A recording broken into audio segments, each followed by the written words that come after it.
Freedom fighters, I'm coming back at you with another Friday weekly wrap up. We got a lot of stuff to cover, but I hope you guys had a good Thanksgiving yesterday. Hope you spent time with family and friends and had a good time. So, we got to start here with the National Guard getting executed in the nation's capital, a block or two away from the White House. And there's a lot of blame going around, and it's the Democrats, it's the Republicans, blah blah blah. And I forget who wrote this, but it did was correctly said that it's not a left right problem, it's not Republican Democrat, it's a system problem.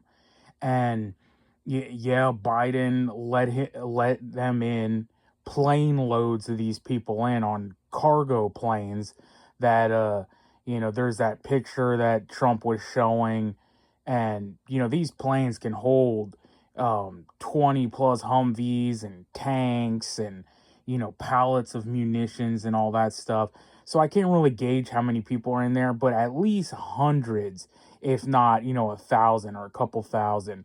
And I'm sure you remember this video after the Afghan escape where people stormed the planes and they were literally holding on to the landing equipment on the wheels. They were climbing up on the wings, and people were falling off mid-flight, getting to America.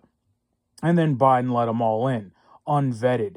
And then someone leaked a document where they said the presidential decree was to just let these people in. And then with the withdrawal of Afghanistan, they said anyone with an ID can get in. So I mean, that's problem number one. But then Trump came back around and basically processed these people and signed him in, gave him a visa. He was allowed to stay. I can't remember if they're saying he overdid his visa or whatnot. But yeah, and then it turns out he was also a CIA asset. So of course people are bringing in all the MK Ultra. Was he tortured, or what did he go through to bring him to this point? Lots of blame to go around, and lots of points, foresight, that you can see. And then you got an Officer Tatum text here, or a tweet, where he says, see, it's not always the Jays, and, it's the, this person happened to be a Muslim. Laura Loomer here as well going on. It's a Muslim problem and this and that. And I'll somewhat, I do agree with that, but it's gaslighting. And yeah, just we're not saying that nobody ever commits any crimes, and everyone's like, it's always the Jays, it's the J, and the thing is it wouldn't happen if it were not for the J, right?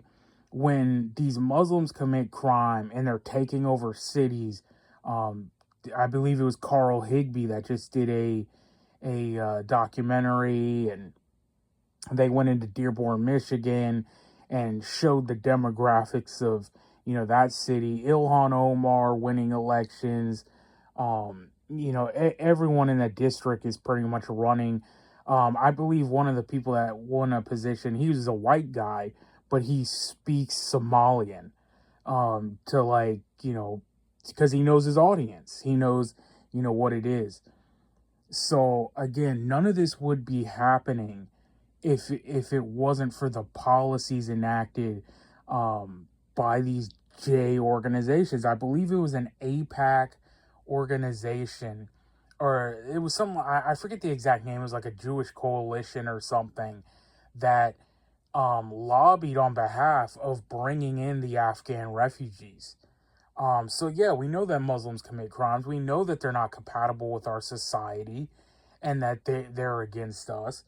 But we would have had that problem solved already if not for those, positions.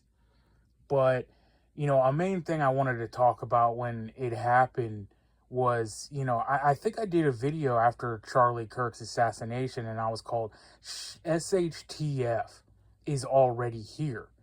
And it was talking about, SHTF already hit for Charlie Kirk's family. And SHTF happened the other day for those National Guardsmen and women who Trump came out the other day during Thanksgiving and said that she passed away. I'm not sure the current up-to-date information on the man that got shot, but the woman passed away last night, and there was a presidential address on that. And SHTF is hitting. It hit for her on that day, and hit for her family the other day on Thanksgiving. So that, her father tweeted and put out a statement as well that, he was there, their family was there, and he was holding her hand, but they knew that, it was a mortal wound and she wasn't gonna pull through on this. So, SHTF was hitting for their family on Thanksgiving when they had plans. Instead, he's, had to pull the plug on his daughter that got attacked by a foreign invader, a foreign fighter, here on American soil in the nation's capital. And from all things that I've read, she was joined the forces to go to college, and she had a, promising career. She was an honor student and all that, and she was just sworn in 24 hours before this. And you think, oh, I'm getting deployed on American soil, it's going to be an easy, deployment. I'm just going to go sit around and, be guard on some corner street. But that's where we're at, man. We're in a war zone, and it's just as dangerous being deployed, in the Americans' capital, no less, which is a gun-free zone, by the way. And so whether, she was deployed in Afghanistan, Iraq, Iran, whatever you want to call it, these agents in Chicago, New York, LA, DC, Atlanta, Detroit, wherever you want to call it, you're in just as much danger as anywhere else.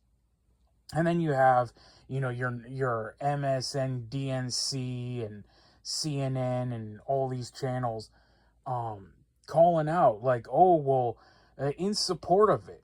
Basically saying, well, oh, if the troops weren't out there, then, they would have never got shot. And then one guy came in and said, well, maybe they were mistaken as ICE agents. Because, ICE is out there and a lot of people aren't happy, so maybe they got mistaken by ICE and that's why they got shot. As if ICE agents should be getting shot.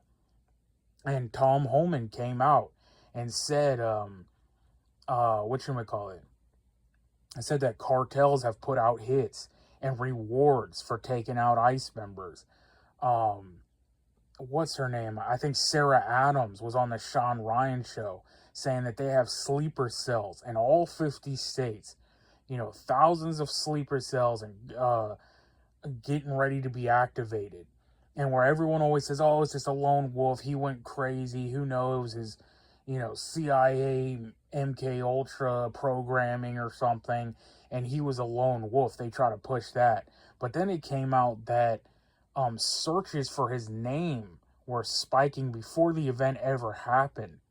So people knew, it goes much deeper. People were aware that he was activated and he was going to go do something.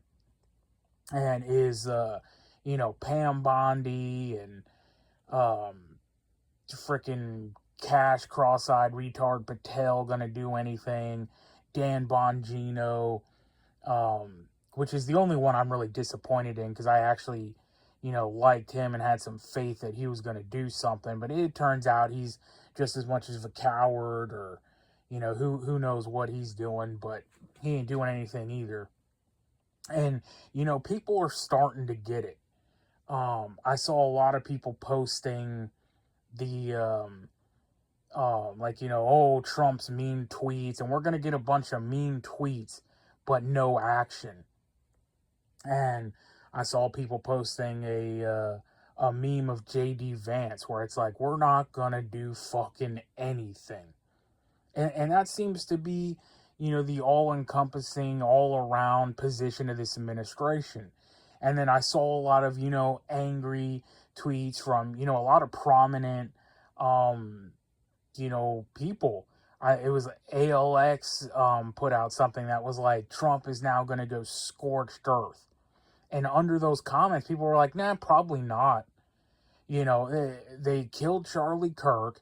They've been shooting at us for a while. They've been killing his supporters. They rounded up and jailed and imprisoned his supporters. They shot at him. And they've essentially done nothing. Nothing about it but mean tweets and, random things. They throw you a bone every once in a while to make you feel like, hey, they're on our side. They're doing something. And they ain't doing nothing. And people are starting to get antsy, and they're realizing what I've always said. You are on your own. Nobody's coming to save us, man. The politicians, your president, whatever you think it is, man, this is too far gone. And I just did a video. You ain't going to vote your way out of it. I saw a lot of other people starting to, that same sentiment. I feel like the normies may be coming along. Like, it doesn't matter who we vote for. The system is not going down. And they're all either compromised or whatnot. And then I also saw here that Pam Bondi came out and said, well, we're going to see what we can actually release with the Epstein files. So you're not getting, I said from the beginning, you're not getting the full release. Anything really juicy or of substance is going to be redacted or not even published or not, sent out at all. You're not getting it. The justice that we want, I'm pretty sure I said on the previous videos, but, at this point, we want heads on pikes. We want people dangling from rope. And it's just not going to happen, man. This is not that administration. This is a cucked, normie, Bush, conservative, do nothing, typical Republican governance, right? So that's what we're getting. Don't expect anything else. And like that video I did, shit hit the fan is already happening. You're already living in it. I saw another, Tim Pool episode the other day where he was saying again, the Civil War is already here. And everyone's always talking about it for years now. And every event that happens and passes by, oh, this is one step closer to Civil War. Oh, this is, this happened. Then, if this happened, that'll definitely kick off a civil war. And then it happens. And then it happens again and again and over and over and over again. And nothing happens about it because they have no will to do anything about it. And they never intended to do anything about it. So, anyway, man, I think I'm just going to wrap it up there. Let me know what you think about it. What was this guy? Did he just go nuts? Was he some CIA asset that went rogue? What's the whole situation going down? What's your opinion on it? As always, man, join me for the Monday, Friday shows. Follow me on YouTube, Rumble. I'm on X and True Social for commentary. Till the next one, man, you know what it is. We are on our own. Nobody's coming to save us. So get right with God, because only God can save you. Freedom Fighters out.